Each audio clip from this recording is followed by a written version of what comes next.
Assalamualaikum warahmatullahi wabarakatuh. Waalaikumsalam warahmatullah. Alhamdulillah pada hari ini saudara kita ya, petani dari Pujut, Mas Kadirin membeli pupuk sekaligus mengambil langsung ke gudang di Pekanbaru. Nah, jadi sudah cukup lama dari tahun 2001 sampai sekarang lahan sawitnya aplikasi Plant Katalis. Nah, jadi mungkin itu ya Mas Kadirin gambarannya Ya, dari tahun 2001 ya. sampai sekarang 2004 tidak pernah putus dan tidak berhenti aplikasi Plant Katalis. Mengapa tanaman lahan sawit Mas Kadirin membutuhkan Plant Katalis? Karena tanaman memang perlu nutrisi. Tanpa adanya nutrisi, tanaman kurang efektif, kurang sehat, kurang bagus buahnya, kurang semuanya. Jadi kalau mencukupi, mudah-mudahan Ya. Jadi sebagian petani itu mengatakan pupuk Plant Katalis itu mahal, Iya. sehingga dibanding-bandingkan dengan harga pupuk kimia murah. Tetapi setelah Mas Kadirin selama 23 tahun aplikasi Plant Katalis, walaupun pupuk kimia murah yang mengatakan Plant Katalis mahal, apakah itu ada pengaruh ya dengan harga pupuk kimia murah, Plant Katalis dikatakan mahal, kok tetap aplikasi Plant Katalis? Ya, kalau yang paham mungkin Plant Katalis ini kita anggap murah banget. Karena apa? Karena kalau kita bandingkan yang memakai atau yang tidak memakai, memang dari penghasilan jauh beda. Contoh, dalam 1 tahun yang nggak pakai Plant Katalis nyari 20 ton aja per hektar sulit. Jadi setelah pakai Plant Katalis, asalkan memang kita mengaplikasinya sesuai, mudah-mudahan bisa meningkatkan hasil minimal 30% wajib meningkat. Ya. Jadi begini, ada orang awalnya tidak pernah aplikasi Plant Katalis, dia ingin meningkatkan hasil panen. Iya. Ya, artinya dia baru 2 kali aplikasi sudah menuntut mana hasil panennya, ya kok sama saja. Padahal Plant Katalis ini kan proses perubahannya alami, ya nggak bisa spontanitas karena ini bukan pupuk perangsang, ya ini unsur hara yang sangat dibutuhkan tanaman menurut hukum Liebig itu mutlak. Nah, jadi yang baru pakai 2 kali pakai berhenti karena dianggap sama dengan pupuk kimia. Kalau Mas Kadirin ada yang menanya seperti itu, apa jawabannya? Ya, kemungkinan mereka karena kurang yakin atau cara uji coba atau memakainya gantung-gantung. Jadi saya bilang kalau mereka menanya, upayakan buat uji coba itu minimal 1 tahun, jangan kurang dari 1 tahun. Cuman semua main catat, jangan nggak main catat, jangan cuma penghasilannya aja dipikirin. Jadi penghasilan harus kita naikkan, cuma kita jangan pelit ke tanaman. Kalau kita pelit ke tanaman, macam mana mau jumpa nanti? Makanya bagi-baginya harus tepat. Kalau nggak tepat bagi-baginya juga kita repot. Itulah jawabannya. Jadi ada juga petani waktu di follow up, di mentoring sudah 2 tahun, 3 tahun terbukti meningkat. Iya. Akhirnya dia berhenti, ya. Terus setelah di follow up lagi jawabannya, oh sekarang sedang butuh biaya anak kuliah, butuh ini bagaimana untuk beli beras, itu katanya. Ya, jangan berpikir pupuk, untuk beli beras saja susah. Itu kalau Mas Kadirin ada yang Mas Kadirin datangi petani ngomong gitu, gimana jawabannya? Itulah kesilapan. Jadi yang biasanya kita rutin perawatan khusus untuk pupuk, kita bikin rutin gara-gara ada kredit kendaraan, kredit rumah, anak kuliah, jadi perawatan dikurang-kurangi, itu yang bermasalah. Masalahnya dari besar. Contoh, pengeluaran sekian, dapat sekian, bisa kita nabung sekian per tahunnya, dalam 3 tahun udah dapat sekian, kan nampak. Jadi gara-gara itu uang perawatan dikurang-kurang. Ini yang jadi masalah. Jadi penghasilan otomatis berkurang. Nah, itulah kesalahan. Nah, makanya perhitungan itu harus tepat. Jangan gara-gara mikirkan kredit, gara-gara mikirkan anak kuliah, perawatan kebun, mau kebun apapun dikurang-kurang, jangan. Karena itu efeknya banyak nanti. Berkurang hasil, berkurang ini itu macam banyak nanti berkurang. Terakhir bingung ngaturnya. Apalagi nanti kalau udah dikurang-kurang ya repot. Penghasilan juga otomatis lah. Biasanya turun 10.000 per pokok dikurangi jadi 5.000, masa ya sama hasil kan nggak mungkin. Nah, itulah jawabannya. Ya, jadi kalau pandangan Mas Kadirin, harga pelangkatalis bukan kategori mahal, karena yang dibeli bukan hanya sekedar pupuk, tapi apa yang dibutuhkan tanaman sawit. Kan gitu. Oleh sebab itu sudah dari dulu Mas Kadir ini kalau beli ya hitungan ton. Ya mengapa? Ya kok beli partai besar, padahal itu untuk lahan pribadi sekaligus membantu petani yang mau mengikuti jejak Mas Kadirin. Kira-kira gimana Mas Kadirin? Nah, itulah kadangkala kawan bilang pelangkatalis mahal. Kadang bilang pupuk yang di lapangan sana, yang di toko-toko murah, karena satu goni 50 kilo, sementara pelangkatalis satu bungkus cuma 7,5 kilo. Cuman mungkin mereka kurang paham karena kurang belajar. Jadi ya maklum. Nah, jadi kalau yang mau belajar mudah-mudahan lah. Nggak ada pelangkatalis ini mahal. Kenapa? Kalau perhitungan aku ini pelangkatalis Pak, per bungkus 7,5 kilo, pantasnya 2,5 juta baru pas. Lah ini harganya kayak ini sekarang, murah banget. Cuman itu tadi, karena masyarakat pada umumnya kurang mau belajar. Kalau banyak belajar, yakinlah tak ada orang susah kalau mereka yang udah punya lahan 2 hektar aja. 2 hektar aja gak usah lebar-lebar, tapi dirawat. Daripada yang 1.000 hektar tak dirawat. Kayak tetangga saya contoh, ada yang punya 100 hektar, 200 hektar, 50 hektar, kok masih ngeluh. Nah, karena akibat tadi kurang belajar. Kalau banyak belajar mudah-mudahan. Makanya kalau praktisaku pelangkatalis ini masih di bawah harga 2,5 juta, masih murah. Apalagi harga sekarang ini masih harga sekian. Kesempatan lah untuk petani yang mau memakai.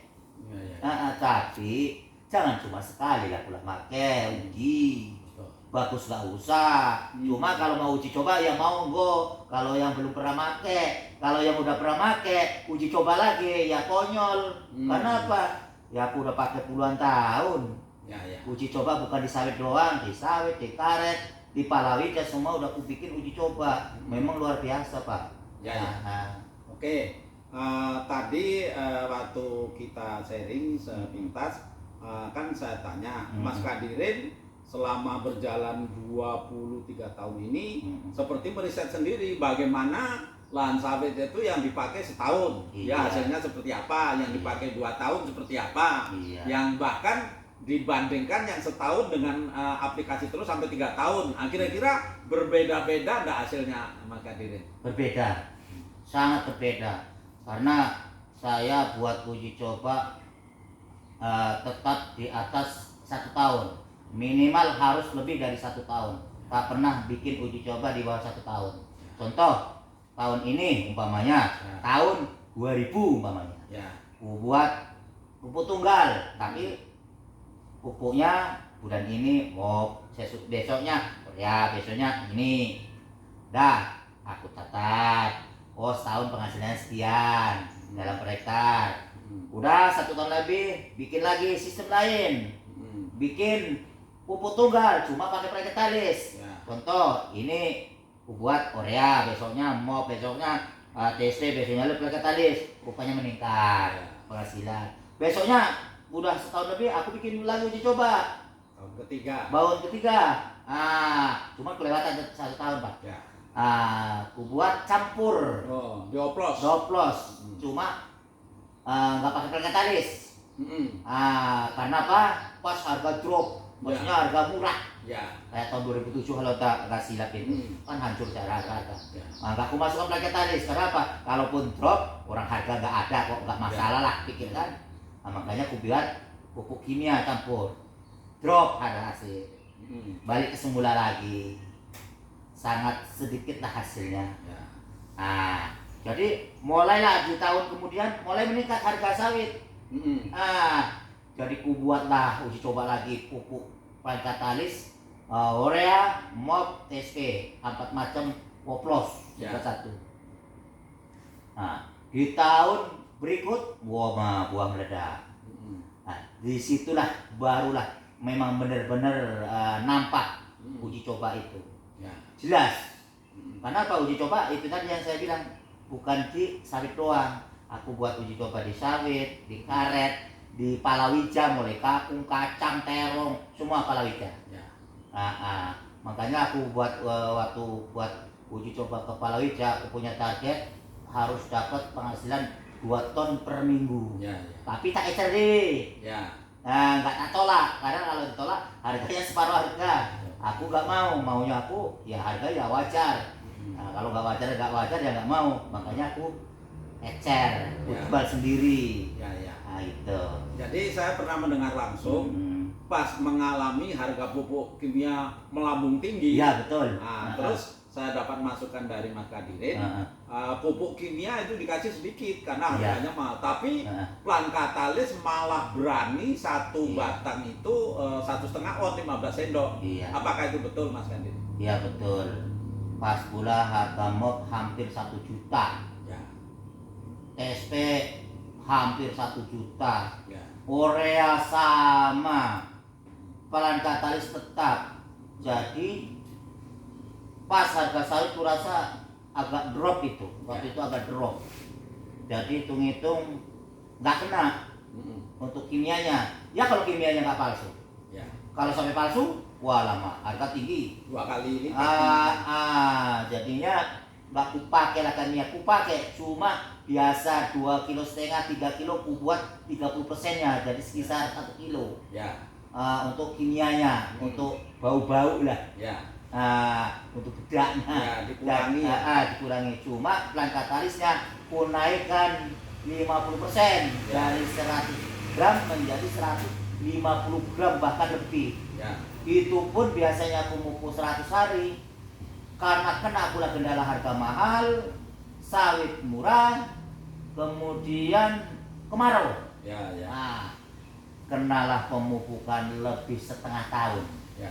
Jadi kurang lebih 200 hari baru kupupuk. Ya. Gara-gara itu tadi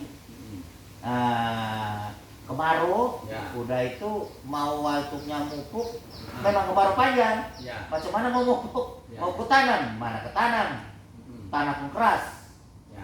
Mau ditabur ya sama dengan dijemur kering. Mana mungkin termakan? Tanah kering kan. Makanya sampai dengan segitu. Jadi berpikir aku ini ada harapan hancur sawit aku. Ternyata alhamdulillah ada pengaruh. Gak ada nampak pengaruhnya, maksudnya ada pengaruhnya. Di tahun itu juga masih keluar tetap. Contoh yang biasanya aku pakai Plant Catalyst-nya yang 1 on, kimianya 3 kilo, 2,5 kilo, bisa mendapatkan di atas 30 ton per hektar. Ini masih dapat 30 ton setahun itu per tahun. Masih dapat. Jadi kalau kuamatin masih tetap lah. Jadi seakan-akan nggak ada pengaruh. Kalau perhitungan per tahun kan perhitungan per bulan. Kalau per bulan bisa aja ini hari dapat 10 kilo, besok 5 ton. Bisa. Kan itu. Nah, jadi gini, saya pernah mendengar Mas Kadirin pernah berani investasi. Bahkan yaitu harga sawit murah, tapi sawit kan butuh dipupuk. Iya, betul. Katanya nombok sampai 50 juta, itu Iya, apakah betul itu Mas Andi? Betul, nggak salah. Itu saat-saat harga drop, Ya. harga sawit. Sementara pupuk di rumah stok cukup. Ya. Jadi waktunya pemupukan tetap saya pupuk walaupun harga sawit sangat murah, bisa dibilang tak laku. Karena apa? Karena untuk perawatan aja nombok kok. Ya. Bisa aja untuk gaji karyawan ya syukur. Nggak usah kan aku dapat. Ya. Untuk gaji karyawannya cukup syukur. Ya. Jadi terpaksalah aku invest pupuk yang udah ada di rumah, itulah tetap kupupukan mengikuti jadwal pemupukan 100 hari. Ya. Lewat pun itulah antara 100 sampai dengan 120 ya. Ya, 4 bulan kan? Ya. Tetap saya pupuk. Karena apa? Karena yang kupikirkan satu, takkan mungkin sawit itu tak laku selamanya, tidak akan mungkin. Betul. Contoh, drop umpamanya setengah tahun, aku nombor 50, kan baru 3 juta. Ya. Naik, nanti harga tinggi. Di situlah kita belum modal. Ya. Tidak akan mungkin, tidak. Syukur-syukur tahun depan harga tinggi terus. Di situlah kesempatan awak nabung. Ya. Itulah kira-kira seperti itu. Ya, artinya kita yang biasa jadi petani sekarang petani sawit biasa sekarang menjadi pengusaha sawit. Maka resiko jadi pengusaha ada masa naik, ada turun, ada investasi rugi, ada untung. Kan itu. Tapi kalau namanya jadi pengusaha untuk rugi terus ya nggak mungkin. Harapannya kita untung, maka dengan adanya plan katalis Mas Kadirin merasa untung. Kan itu, maka terus bertahan tidak pernah putus. Nah, ya mudah-mudahan masukan-masukan ini bagi seluruh petani yang mendengar ada hikmah, ada manfaatnya yang sangat berguna. Mudah-mudahan bisa kita praktekkan di lahan sawit kita masing-masing. Mungkin itu dulu masukan diskusi kami sama Mas Kadirin. Saya ucapkan terima kasih Mas Kadirin. Kami sudahi. Assalamualaikum warahmatullahi wabarakatuh. Waalaikumsalam warahmatullahi wabarakatuh.